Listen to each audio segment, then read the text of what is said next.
Hello, नमस्कार, आदाब, सत श्री अकाल। कैसे हो सब लोग? हमारी हालत चाहे जैसी भी हो, लेकिन कांग्रेस पार्टी की हालत लगता है अब सुधर रही है और मोदी जी की पलड़ा थोड़ा सा हल्का होता हुआ नजर आ रहा है। अच्छी बात बोली, आपको अच्छी लगी तो ऐसे थोड़ा मार दीजिए हाथ आप। पर हम आज मोदी जी की नहीं बल्कि कांग्रेस जी मतलब कांग्रेस पार्टी की बात करेंगे और देखेंगे कि आखिर इतनी अच्छी खासी चंगी पार्टी अडानी की कंपनी की तरह एक झटके में डूबने कैसे लगी। आपकी जानकारी के लिए बता दें कि कांग्रेस आजादी के बाद सबसे पावरफुल पार्टी रही। उस समय लोग आंख बंद करके कांग्रेस पार्टी पर भरोसा करते हैं और पार्टी चाहे जो भी हो, लेकिन उनका वोट हमेशा कांग्रेस को ही जाता, जिस कारण कांग्रेस ने 4 जनरल इलेक्शन को आराम से जीतकर लगातार 4 बार अपनी सरकारें बनाई थी। फिर आखिर ऐसा क्या हुआ कि लोगों का विश्वास कांग्रेस पर से उठने लगा? तो आज के इस वीडियो में हम यही जानेंगे और साथ में ये भी देखेंगे कि आखिर 20 साल तक अपनी डोमिनेंस में रही कांग्रेस पार्टी का डोमिनेंस आखिर खत्म कैसे हुआ। तो चलिए वीडियो को शुरू करते हैं। उससे पहले एक जरूरी सूचना, हम ना ही लेफ्ट विंग के हैं और ना ही राइट विंग के हैं। जिस तरफ देश की भलाई, हम उसी विंग मतलब उसी साइड हैं। तो चलिए इस वीडियो को शुरू करते हैं। सन 1885 को कांग्रेस को बनाया जाता है and unfortunately Indian national Congress को बनाने वाला एक ब्रिटिश ही था और आगे चल के नो डाउट भारत को आज़ादी दिलाने में कांग्रेस का बहुत बड़ा योगदान रहा। 1947 में इंडिया आज़ाद होता है और टेम्परेरीली पीएम के तौर पर पंडित जवाहरलाल नेहरू को बनाया जाता है। सरदार वल्लभ भाई पटेल के नेतृत्व में 584 प्रिंसिपल स्टेट्स को इंडिया के टेरिटरी के साथ मिलाया जाता है, जो उतना आसान नहीं था, पर सरदार वल्लभ भाई पटेल ने ये कर दिखाया। पर कश्मीर के मुद्दे में ही वे चूक गए, जिस कारण पाकिस्तान को एक मौका मिल गया और उसने हमला भी कर दिया। हमले के बाद ही कश्मीर के राजा हरि सिंह के साथ the instrument of accession sign हुआ और यहाँ से कश्मीर भी इंडिया का पार्ट बन गया। पर अफसोस कि हम पीओके को वापस नहीं ले पाए। पीओके और कश्मीर का मुद्दा बहुत ही ज्यादा कॉम्प्लिकेटेड है। यहाँ कौन सही और कौन गलत कुछ भी नहीं कहा जा सकता।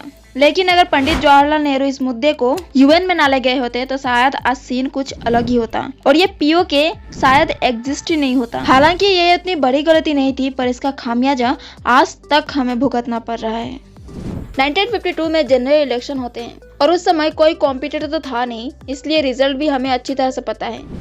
पंडित जवाहरलाल नेहरू पीएम बनते हैं और लगातार 3 इलेक्शन तक उनका और कांग्रेस का पूरा दबदबा रहता है। इसी बीच नेहरू का झुकाव चाइना के प्रति बहुत ज्यादा बढ़ गया एंड ये नेहरू की सबसे बड़ी गलती साबित हुई।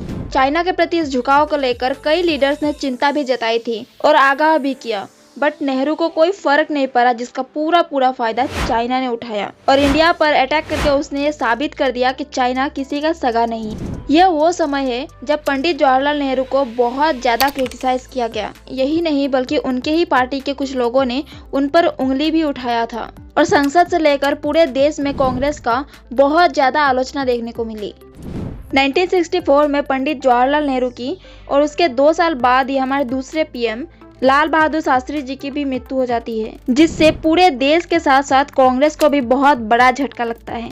ये वो समय था जब देश बहुत सारे दिक्कतों का सामना कर रहा था, जैसे फेमिन, बाढ़, भुखमरी और 1965 में पाकिस्तान के साथ हुए वॉर के नुकसान से भी गुजर रही थी। फिर एंट्री होती है दबंग मतलब दबंग लेडी, जो थी हमारे first women prime minister Indira Gandhi जी।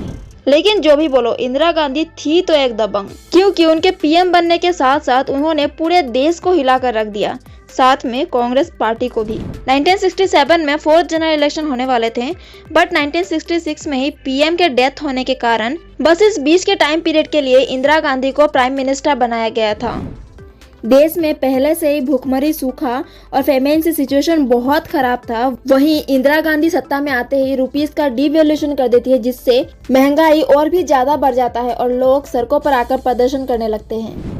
हद तो तब हो गई जब इंदिरा गांधी ने लोगों की परेशानियों को लॉ एंड ऑर्डर प्रॉब्लम का नाम दे दिया। पहली बार इस समय हिंदू मुस्लिम राइट्स इतने बड़े स्केल पर देखने को मिली और अनेकों जाने भी गई। ये वो समय था जब इंडियन पॉलिटिक्स में मेजर चेंजेस स्टार्ट होते हैं और कोalition सिस्टम भी इसी टाइम पीरियड के दौरान बनना स्टार्ट हुआ था। आजादी के 20 साल होने को थे, पर अभी भी कई ऐसे एरियाज थे जहां डेवलपमेंट के नाम पर जीरो था। गांव के इलाकों में लोग अवेयर होने लगे थे। कई अलग अलग रीजनल पार्टीज का बहुत तेजी से गठन होने लगता है। इधर इंदिरा गांधी को अनएक्सपीरियंस समझकर पार्टी में भी दरार पड़ना स्टार्ट हो जाता है। इस समय बहुत सारे डिफरेंट आइडियोलॉजीज के पार्टीज एक साथ आते हैं और अलायंसेस बनाना स्टार्ट करते हैं। इसमें एक इंटरेस्टिंग पॉइंट ये है कि सारे के सारे पॉलिटिकल पार्टीज कांग्रेस के खिलाफ ही खड़े होते हैं, मानो जैसे कांग्रेस के पीछे हाथ धोकर पड़ गए हों। 4th जनरल इलेक्शन के रिजल्ट आते हैं और रिजल्ट के आंकड़े एकदम चौंकाने वाले होते हैं। सेंट्रल में तो बड़ी मुश्किल से कांग्रेस की सरकार बैठ जाती है, पर विधानसभा इलेक्शन यानी कि स्टेट लेवल पर बुरी तरह से कांग्रेस को हार का सामना करना पड़ता है। हरियाणा, उत्तर प्रदेश, मध्य प्रदेश, बिहार, वेस्ट बंगाल, मद्रास और केरला में कांग्रेस की सरकार नहीं बनती और ये उस समय बहुत बड़ी बात थी। यहीं से कांग्रेस का डोमिनेंस खत्म होता है और कांग्रेस के साथ साथ पूरे पॉलिटिकल पार्टीज को एक सबक मिलता है कि जनता के हाथ में ही सब कुछ है। शॉर्ट फॉर्म में कहें तो जनता ही जनार्दन है। इस पॉलिटिकल उथल पुथल से हमें भी एक चीज सीखने को मिलती है कि ओवरऑल सबसे ज्यादा पावरफुल जनता होता है। तो जनता को आप मूर्ख समझना बंद कर दीजिए। वेल, कांग्रेस की डोमिनेंस तो यहाँ से खत्म हो गई। बट नेक्स्ट इलेक्शन यानी कि 1971 के इलेक्शन में इंदिरा गांधी की जबरदस्त रणनीति और पॉलिटिक्स के कारण कांग्रेस फिर से रीएस्टेब्लिश होता है, पर कभी भी फिर से डोमिनेंस नहीं कर पाता।